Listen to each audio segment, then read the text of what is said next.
رأيت من ناقصات عقل ودين أذهب للب الرجل الهازم من إحداكن.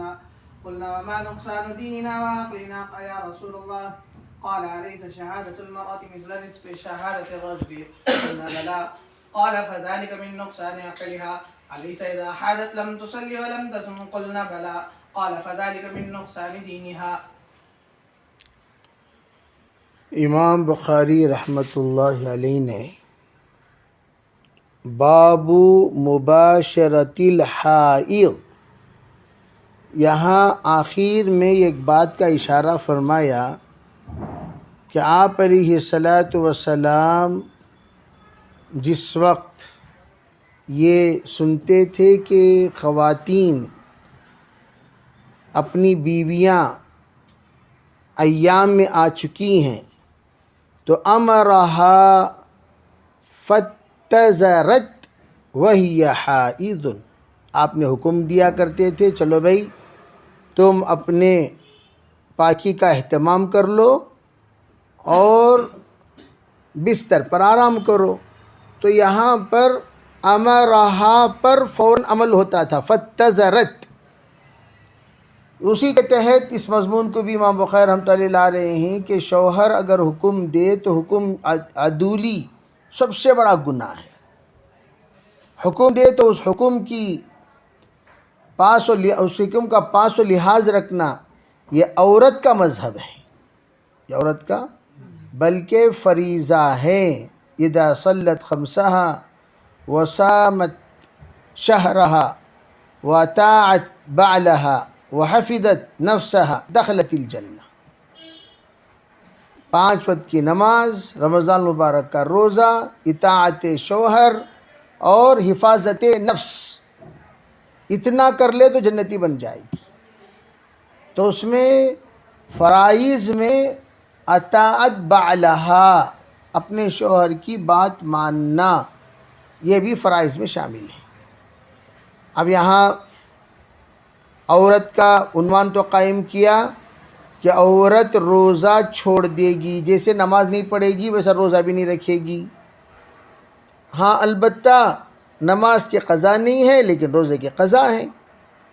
یہ باب امام بخاری رحمۃ اللہ لا رہے ہیں اور لا کر یہ بتانا چاہتے ہیں کہ بے روزہ یہ سال میں 1 مرتبہ حکم ہے اور وہ ہر خاتون پر، اس لیے کہ قرآن پاک میں جو حکم ہے کہ مریض اور مسافر ان دونوں کے لیے رخصت ہے، تو یہ خواتین مریض میں شامل ہو جائیں گی. کس میں شامل ہو جائیں گی؟ مریضاً او علی سفر فعدۃ من ایام اخر. تو یہ مریض میں شامل ہو جائیں گی. جو خواتین رمضان المبارک میں ایام میں آ جائیں وہ خواتین کس میں شامل ہو جائیں گی؟ مریض میں. تو ان کے لیے حکم کیا ہے؟ فعدۃ من ایام اخر. تو وہ ایام اخر میں پورا کریں گی. تو اس بات کو امام بخاری لا کر بتانا چاہتے ہیں کہ نماز میں معافی ہے، روزے میں معافی نہیں ہے. چنانچہ روایت نقل فرمائے کہ آپ علیہ الصلاۃ والسلام عید الاضحیٰ کے موقع پر نکلے یا عید الفطر کے موقع پر، تو چلتے ہوئے آپ کا گزر مستورات پر سے ہوا، خواتین کی. میں نے اس سلسلے میں تفصیل سے گفتگو گزشتہ کر چکا ہوں. ابھی آپ حضرات کو یہ بات بتا دیا کہ جس وقت ابتدائی دور اسلام کا تھا وہ خواتین جو گرجا گھر جا کر وہاں اپنے عبادت کیا کرتی تھی یا مندر جا کر پوجا کیا کرتی تھیں، ان خواتین کو مندر اور گرجا گھروں سے نکال کر مسجد کی طرف لایا گیا. اس لیے کہ وہ خواتین عادی تھیں گھر کے اندر پوجا کرنے کی نہیں، مندر میں جا کر پوجا کرنے کی اور گرجا گھر میں جا کر عبادت کرنے کی، وہ عادی تھیں. تو انہی کی عادت کے مطابق ان کو مسجد میں آ کر عبادت کرنے کو کہا گیا، تو مسجد میں آ کر عبادت کرتی تھیں. تو یہ ابتدائی اسلام میں تدریجاً حکم نازل ہوا ہے، بیک وقت نہیں، تدریجاً. جب تدریجاً نازل ہوا تو آپ علیہ السلام نے عیدگاہ بھی آنے کی اجازت دے دی. اس وقت میں اجازت تھی تو آپ نے اجازت دی، اور اسی وقت کا ارشاد ہے فرمایا لا تمنعوا اماء اللہ عن مساجد اللہ، لا تمنعوا اماء اللہ عن مساجد اللہ، تم لوگ اللہ کی بندیوں کو اللہ کے گھر سے مت منع کرو۔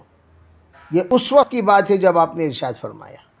تو یہاں آپ نے کہا کہ گزرتے ہوئے کہا او خواتین، او خواتین، فرمایا تصدقنا، او خواتین تم صدقہ دیا کرو، کنجوسی نہ کیا کرو، صدقہ دیا کرو، اللہ کے نام پر کچھ دیا کرو، اللہ کے نام پر مٹھی فنڈ حضرت قاسم نانوتوی علیہ الرحمٰن نے شروع فرمایا تاکہ ہر خاتون کھانا پکانے سے پہلے ایک مٹھی چاول اللہ کے نام پہ ڈال دیا کرے، ایک مٹھی دال اللہ کے نام پہ ڈال دیا کرے، تاکہ خواتین جب ڈالیں گی تو پھر ان کے اندر ایک حرقت اور ایک حرکت پیدا ہوگی صدقے کی۔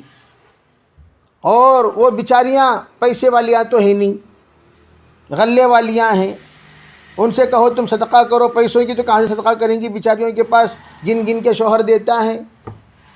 اب وہ بیچاری کے پاس ہے تو ہے کیا ہے، مٹھی چاول ہے، ایک مٹھی دال ہے، ڈال سکتی ہے وہ اپنے مرضی سے، تو وہ صدقے کی نیت کرتے ہوئے ایک مٹھی ڈال دیا کرے تاکہ صدقے کا اہتمام ان کے اندر بھی پیدا ہو۔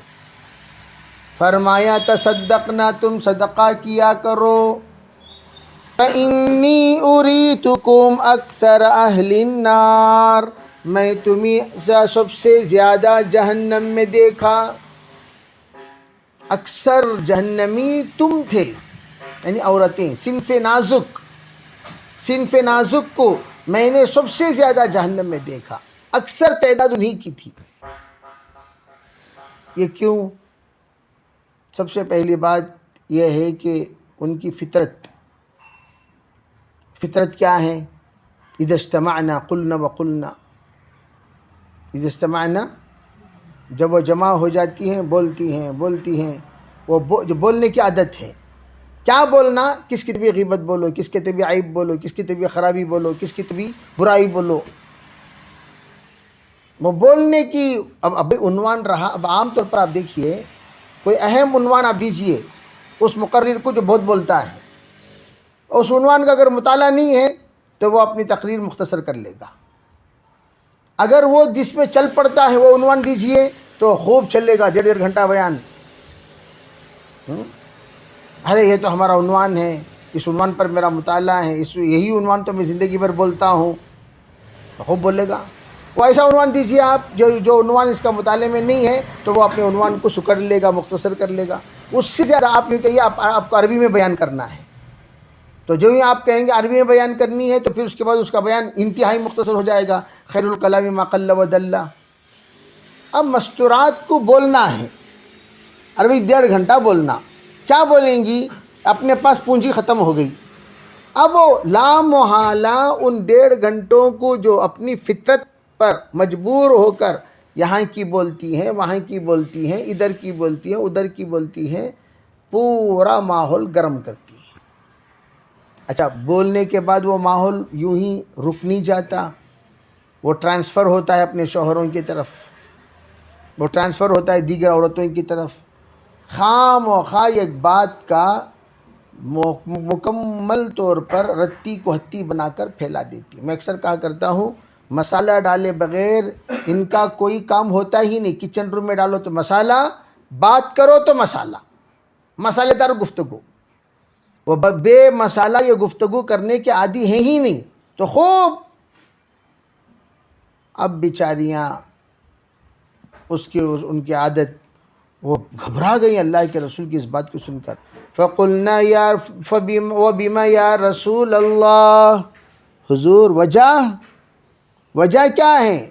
فرمایا تم لعن تعن بہت کرتی ہو، تکثرن اللعن، سب پر لعن، ارے اس کی ستیہ ناس ہو، ارے تیری ایسی کی تیسی، ارے اس کی ایسی کی تیسی، ارے اس کی ایسی کی تیسی، سب کی ایسی کی تیسی، ایسی کی تیسی، ایسی کی تیسی، ایسی کی تیسی، سب کی ایسی کی تیسی لگا دیتی ہو تم۔ ایک تو تمہارے اندر یہ بہت بڑی کمی ہے، پہلی بات بہت بولتی ہو۔ دوسری بات، بیچارہ انہیں شوہر صبح سے لے کر شام تک تمہارے واسطے کیا کیا کی کر کو کما کر جماتا ہے، ہاں؟ اور تم لوگ اس کی ناشکری کرتی ہو. تکفرن العشیر، شوہر کی ناشکری کرتی ہو. فرمایا اللہ کے رسول نے تمہیں بار بار سمجھایا جاتا ہے ایسا نہ کر، پھر بھی تو بار بار کرتی رہتی ہے. وجہ یہ ہے کہ تیری عقل میں نقص ہے.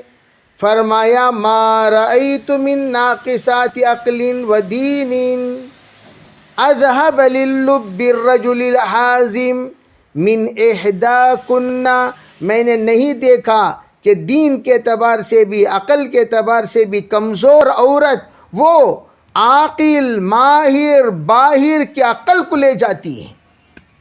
کیا مطلب؟ ایسا پٹا پٹا کو بات کرتی.